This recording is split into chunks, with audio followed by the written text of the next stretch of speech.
Do you know Indonesia has over 17,000 islands, which make Indonesia as the world's largest anthropology globally?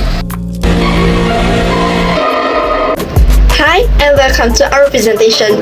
My name is Tiu Hui Xun with the metric numbers of 293077, and now I'm going to start the presentation on the politicals and governance of Indonesia. As the largest anthropologic country in the world, Indonesia has a rich and complex history.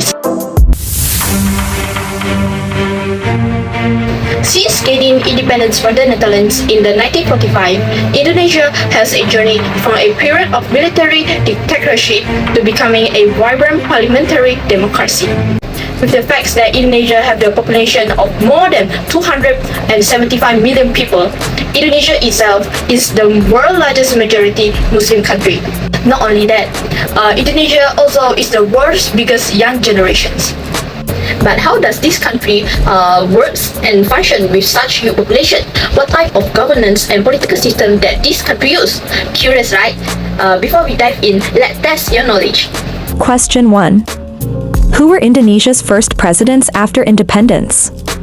A. Sukarno and Hatta. B. Megawati and Jokowi. C. Suharto and Yudhoyono. D. Jokowi and Widodo Red. The answer is A. Sukarno and Hatta. Question 2. What is the capital city of Indonesia? A. Surabaya. B. Kalimantan. C. Jakarta. D. Bali. The answer is B. Jakarta. So back to our main topics. In this presentation, we will explore the structure of Indonesia political system, and we will dive into the historical context, constitutional frameworks, and the roles of the executive, legislative, and judicial branches. Additionally, we will examine the political party system, the decentralization of the governance, and the Indonesia approach to the foreign policy and international relations. Hi everyone, my name is Rajeshri Ratnam. My metrics number is 298598, and today I'm here to talk about the political system in Indonesia. Indonesia is the world's largest democracy, operates under a presidential system. The country gained independence in 1945, and since then its political landscape has undergone several transformations. The current system is rooted in the 1945 constitution, which has been amended multiple times to address the dynamic needs of its diverse population.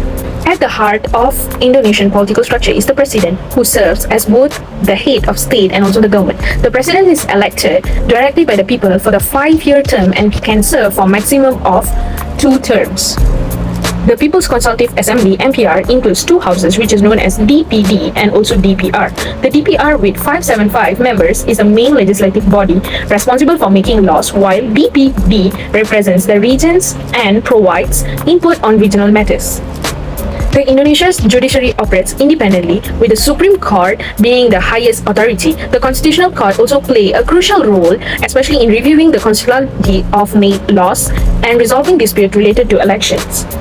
Local governance is another vital aspect of Indonesia's political system. The country is divided into 34 provinces, in which each with its own governor and regional legislature. Political pluralism is evident in Indonesia, with numerous political parties representing a wide range of ideology and interests. However, achieving political stability has been an ongoing challenge given the country's vast size, diversity, population, and historical tensions.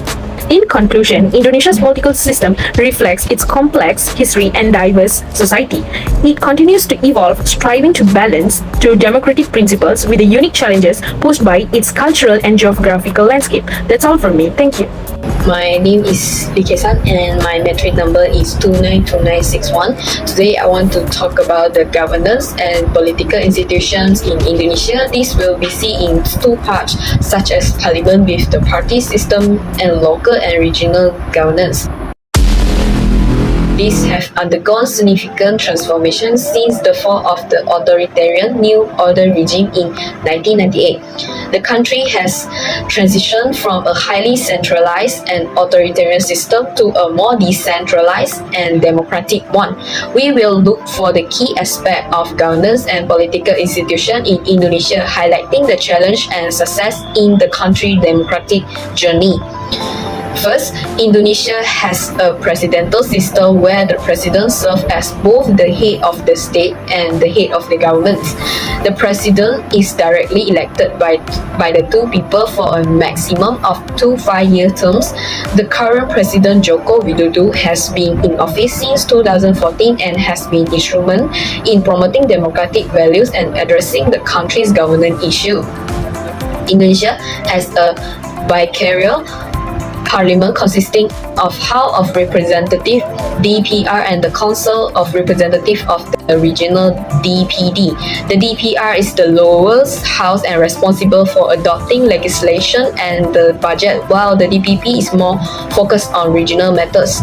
The party system in Indonesia is characterized by the party with 9 parties currently represented in the DPR. This diversity ensures no one single party can dominate the government, promoting chaotic the politics and the board representative. Second, Indonesia is a decentralized country with a system of regional governance. The country is divided into 34 provinces, each with its governance and provincial governance, and these decentralizations had led to the greater autonomy for local government and helped to promote the regional development. An example of governance success in Indonesia is the establishment of direct presidential election. This change has helped to increase the accountability of the president and has promoted a transparent and democratic system. In short, governance and political institutions in Indonesia have undergone significant transformation since the fall of the new order regime. The country has transitioned from a highly centralized and authoritarian system to a decentralized and democratic one. Hello guys, now we dive into Indonesia political landscape through a diverse political party. A political party is defined as an organization with its own ideology and agenda and to influence government policy by securing power through election. In Indonesia, political parties play vital roles. Let's explore a few. Firstly, PDIP, or as known as Partai Demokrasi Indonesia, that established in 1999, is champion nationalism, democracy and social welfare under the Pancasila ideology. Next, Golkar, or as known as Parti Golongan Karya, is founded in 1964. It's Indonesia's oldest and largest party, initially formed to counterbalance the influence of the Indonesian Communist Party, and Golkar uphold nationalist and conservative principles. Moving on to Parti Gerakan Indonesia Raya, or Partai Gerindra. It's founded in 2008 by Prabowo Subianto. Its emphasizes strong, independent nationalism with a broad national perspective. Lastly, Parti Kebangkitan Bangsa, or PKB. It established in 1999 by Abdul Rahman Wahid. Its promote Pancasila, pluralism and Ahli Sunnah wal Jamaah is reflecting in inclusive ideology. So, this party represents a spectrum of ideology shaping Indonesian political landscape since Reformation era. Their competition and cooperation influence policy and government, embodying Indonesia's vibrant democracy. Next, we explore the Indonesian election system as a cornerstone of its representative democracy. Firstly, the presidential and vice presidential election require political party or coalition to propose candidate meeting specific requirements. If no party receives over 50% in the first round, it will run off its held. Secondly, the legislative election elect a member of the Dewan Perwakilan Rakyat, which is known as DPR, proportionally based on party votes with a 4% threshold. Additionally, each province elect member through the DPD, while DPRD members are chosen by provincial and local level. Thirdly, the general election involves candidate registration, campaigning, voting and vote counting by the General Election Commission, which is known as KPU. It's culminating in result announcement. Lastly, supervision and dispute resolution ensure fairness, overseen by the KPU and election supervisory body. It is known as Bawaslu, with dispute resolved by the Constitutional Court.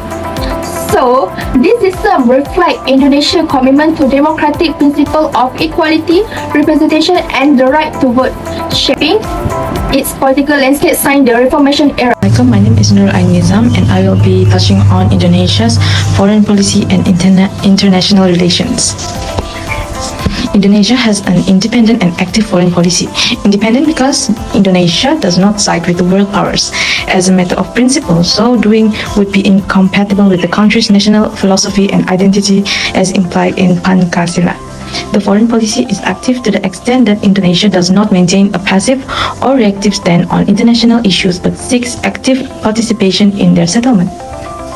In other words, Indonesia's independent and active policy is not neutral, but it does not align Indonesia with the superpowers, nor does it bind the country to any military pact. Essentially, it is a policy designed to serve the national interest while simultaneously allowing Indonesia to cooperate with other nations to abolish colonialism and imperialism in all their forms and manifestations for the sake of world justice and social justice. This explains why Indonesia was one of the founding members of the non-aligned movement, which is considered as NAM. Indonesia's primary objectives of their foreign policy are, firstly, to support national development with priority on economic development as set out in the 5-year development plans.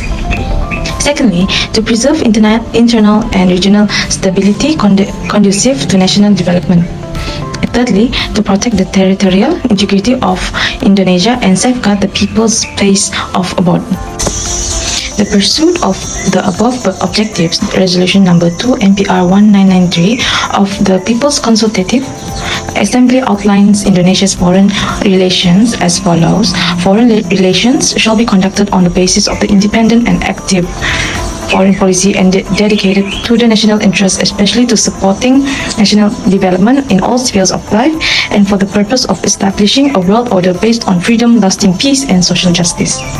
Indonesia's role in settling international problems, particularly those threatening peace and contrary to justice and humanity, shall be continued and intensified in the spirit of 10 Principles of Bandung. In order to help in the establishment of a new world order based on freedom, lasting peace, and social justice, greater efforts should be made to strengthen solidarity and develop a common stand on cooperation among developing nations through various international organizations such as United Nations, ASEAN, and the Non-Alignment Movement, the Islamic Conference Organization, etc.